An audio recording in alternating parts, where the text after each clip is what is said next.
Good morning, boys and girls, and welcome to Mrs. Santos's class. Today is Tuesday, April 21st, 2020. And today we're going to do another read aloud. And today my story is called Gregory the Terrible Eater. And we'll get to that in just a minute. But first I want to talk about what we're learning today and why, because that is super important. We need to know exactly what we're learning and why we're learning it. So I'm going to go back to my Nevada standards, and most of it's the same as our last read aloud. With prompting and support, identify characters, setting, and major events in a story.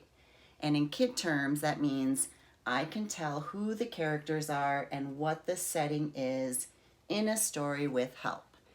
And I added one though, I can tell what the problem in the story is. And today we're going to talk about the problem a little bit in the story.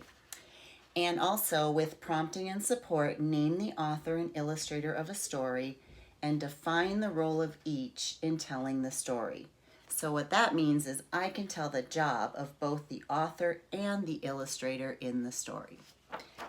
All right, so before we get into the story, and I'm super excited because it's really good, we're going to talk a little bit about the characters and the setting and the problem. And remember, the characters are the people or animals or things in a story. And the setting is the place or time where the story happens. So maybe at a house in the forest, or maybe in a castle, or maybe in a village, or maybe at the soccer field. Stories can have a setting that takes place pretty much anywhere. And I've added problem.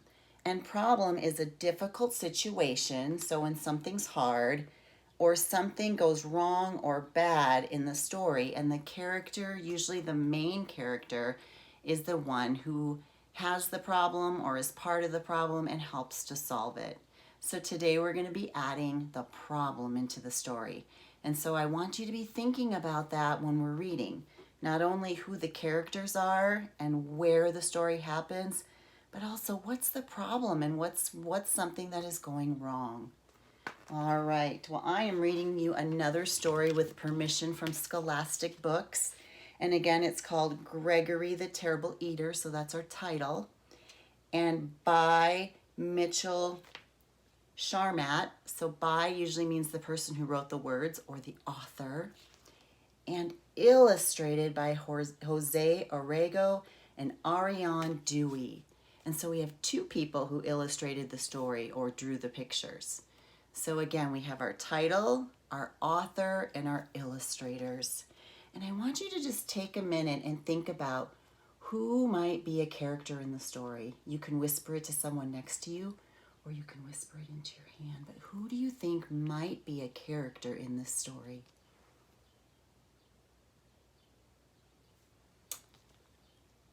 All right, if you said the goat, Gregory, then give yourself a pat on the back or kiss your brain, because definitely Gregory is going to be a very important part of the story. Are you ready? All right.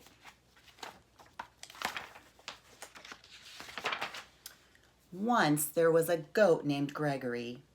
Gregory liked to jump from rock to rock, kick his legs into the air, and butt his head against walls. I am an average goat, said Gregory. And remember, average means just kind of okay. But Gregory was not an average goat. Gregory was a terrible eater. Every time he sat down to eat with his mother and father, he knew he was in for trouble.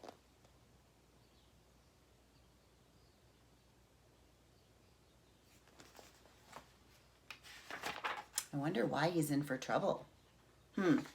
Let's make a prediction. Why do you think Gregory is in for trouble? Take a minute.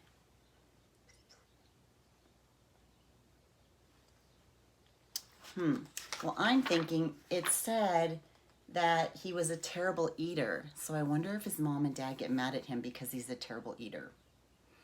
I know that sometimes when my kids aren't very good eaters, it kind of makes me upset. So I wonder if that's what's going to happen. And what about our characters? Who do we see so far in the story? We see Gregory and his mom and dad. So far we have three characters. Would you like a tin can, Gregory? Asked Mother Goat. No thanks, said Gregory. How about a nice box, a piece of rug, and a bottle cap? Asked Father Goat. Bah, said Gregory unhappily. Ooh, those don't sound like really good things. But maybe that's what goats like to eat. Not Gregory, though. So, I wonder what our problem is. I'm starting to see a problem, but we're going to talk about it in a little bit. Well, I think this is a meal fit for a goat, said Mother Goat as she chewed on an old shoe. It certainly is, said Father Goat as he ate a shirt, buttons, and all. I don't know why you're such a fussy eater, Gregory. So it sounds like Mother and Father Goat like to eat things that really don't sound like food to us, but maybe to the goats they are. And Gregory doesn't seem to like that. I'm not fussy, said Gregory. I just want fruits, vegetables, eggs, fish, bread, and butter. Good stuff like that. So Gregory sounds like he wants healthy food and things that we like to eat.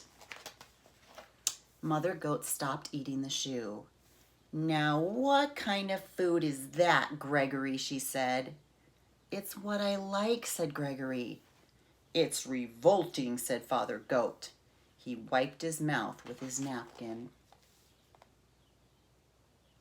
So let's stop here for a minute. Think about what is the problem? What's Gregory's problem? Because it sounds like he has one. So go ahead and tell somebody sitting next to you or whisper it into your hand. You can say, I think the problem is.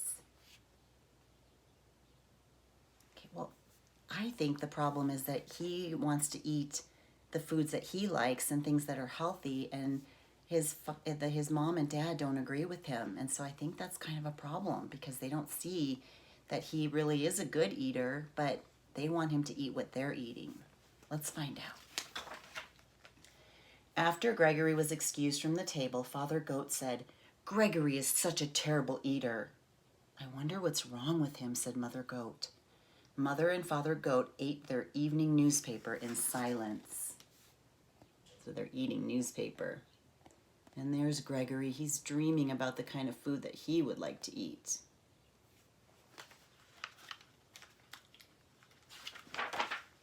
The next morning, Mother and Father Goat were enjoying a pair of pants and a coat for breakfast. Gregory came to the table. Good morning, Gregory, said Father and Mother Goat. Good morning, said Gregory. May I have some orange juice, cereal, and bananas for breakfast? Well, that sounds like a good breakfast. Oh no, Mother Goat said. Do have some of this nice coat? Take a bite out of these pants, said Father Goat. Bah, said Gregory, and he left the table. Father Goat threw down his napkin. That does it, he said. Gregory just isn't eating right. We must take him to the doctor. So, oh my goodness, they are really worried about him. And it's really not something to be worried about, but the problem is starting to get worse and worse because they really think something's wrong with Gregory. Father and Mother Goat took Gregory to the doctor. Dr. Ram was munching on a few pieces of cardboard.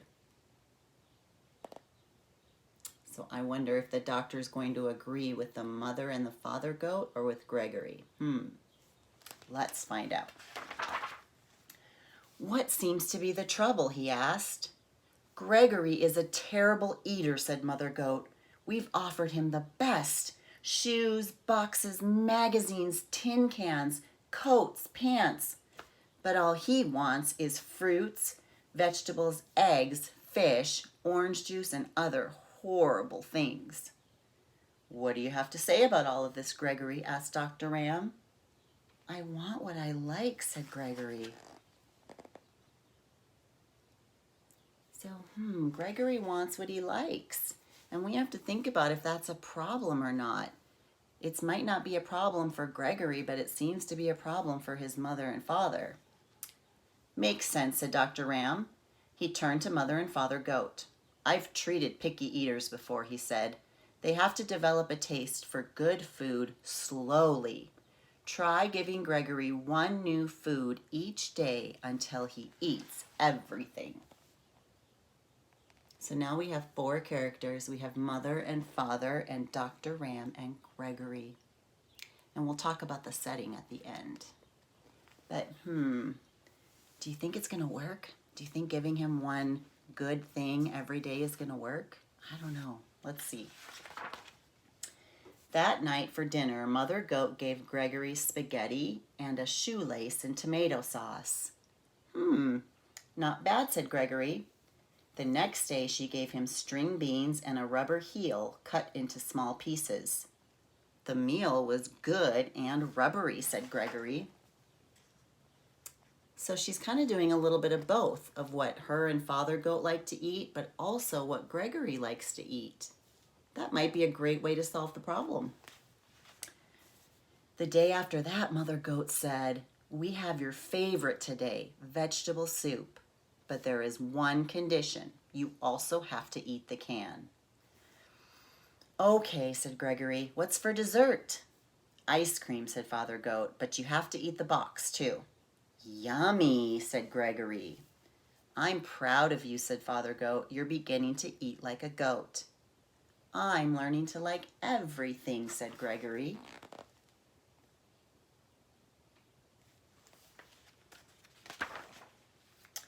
One evening, Father Goat asked, "Has anyone seen my striped necktie?"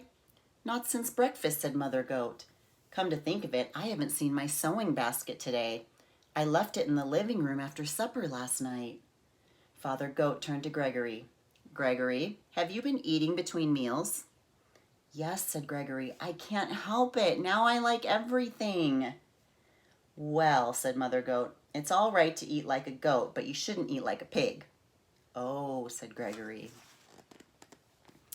So now they've gotten him used to so many different things that he's eating some of the stuff he's not supposed to. After Gregory went to bed, Mother Goat said, "I'm afraid Gregory will eat my clothes hamper." "Yes, and then my toolkit will be next," said Father Goat. "He's eating too much. We'll have to do something about it." So now I feel like we went from one problem, where Gregory was a picky eater, to a whole nother problem. And now I think the problem is Gregory eats too much. And so now they're going to have to think of a way to stop that. I wonder what they're going to do. The next evening, just before supper, Mother and Father Goat went to the town dump. So now they're going to the dump. So take a minute and tell someone next to you or whisper into your hand, what do you think they're doing at the dump? Why are they going there?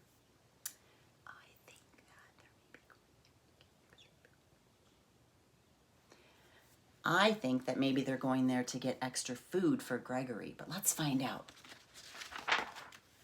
They brought home 8 flat tires, a 3-foot piece of barber pole, a broken violin, and half of a car.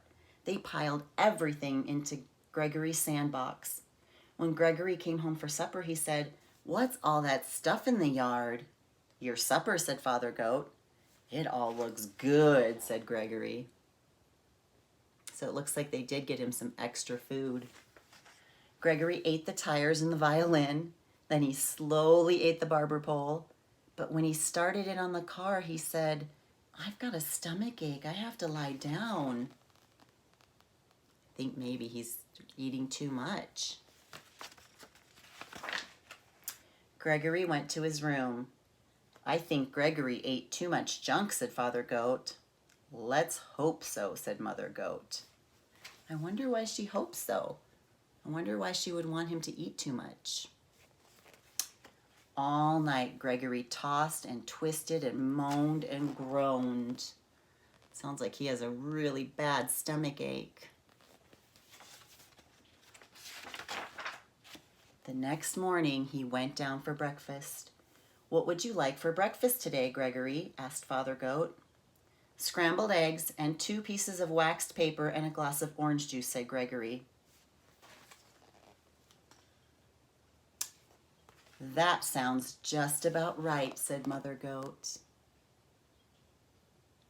So I'm thinking they gave him so much food so he would realize that eating too much is not good. And it was. So what he had the next morning was just right. So let's think about our problem. So we had 4 characters in the story, first of all. We had Gregory, Mom and Dad, and Dr. Ram. And it sounds like Gregory had 2 problems. Again, in the beginning of the story, he was very picky and he didn't like to eat all those things. But then by the end of the story, he started to want everything in sight. So Mother and Father Goat had to come up with a plan so that he wouldn't eat everything. And the solution, or the way that they solved it, was they went out and bought him so much junk food for dinner that he got a really bad stomach ache. And then he realized that he probably should eat just the right amount from here on out. All right, let's talk really quickly about the setting, because the setting changed again. In lots of stories, sometimes the setting changes. It started out where they were at home in the mountains and in the rocks where they lived. And then we saw them go to visit Dr. Ram. And it looks like Dr. Ram kind of lived in a different place in the mountains. So we can still say that the setting takes place mostly in the mountains and where the goats live. And that's usually a lot of times where wild goats will live, is out in the mountains. All right, boys and girls. Well, I hope you enjoyed that story as much as I did. And I just want to make sure that we covered our I can statements. And so I can tell who the characters are and what the setting is in a story with help. We did that. Awesome job. And I can tell what the problem in the story is. And I think we did a great job of that. And I can tell the job of both the author and the illustrator in the story. And we talked about that in the beginning as well. So I'm going to leave you with, I would love for you to draw me a picture of your favorite part of the story. And if you draw me a picture, please have your mom or your dad or somebody at your house send me a copy, send me a picture of it so I can see what you drew. And I would love to know what your favorite part of the story is.